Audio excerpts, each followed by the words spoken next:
കൊല്ലത്ത് കന്യാസ്ത്രീ ആത്മഹത്യ ചെയ്തു.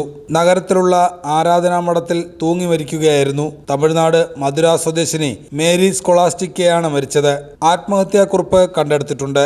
വ്യക്തിപരമായ പ്രശ്നങ്ങളാണ് കാരണമെന്ന് പ്രാഥമിക നിഗമനം. ഇന്നലെ വൈകിട്ട് 3 മണിയോടെയാണ് തൂങ്ങിയ നിലയിൽ സിസ്റ്റർ മേരി സ്കോളാസ്റ്റിക്കയെ കണ്ടെത്തിയത്. ഉടൻ തന്നെ സ്വകാര്യ ആശുപത്രിയിലേക്ക് കൊണ്ടുപോയെങ്കിലും മരണം സംഭവിച്ചിരുന്നു. ഇന്ന് വൈകിട്ട് 4 മണിയോടെ മേരി സ്കോളാസ്റ്റിക്കയുടെ മൃതദേഹം മഠത്തിലെത്തിച്ചു. ശുശ്രൂഷകൾക്ക് ശേഷം 5:30 മണിയോടെ മൃതദേഹം സംസ്കരിച്ചു. 26 അന്തേവാസികളാണ് ഈ മഠത്തിൽ താമസിച്ചു വരുന്നത്. പ്രാർത്ഥനയുമായി ഈ ആരാധനാലയത്തിൽ തന്നെ കഴിയുന്ന ഇവിടുത്തെ കന്യാസ്ത്രീകൾക്ക് പുറംലോകവുമായി യാതൊരു ബന്ധവുമില്ല.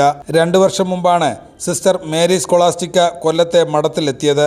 സംഭവത്തെക്കുറിച്ച് പോലീസ് അന്വേഷണം ആരംഭിച്ചു.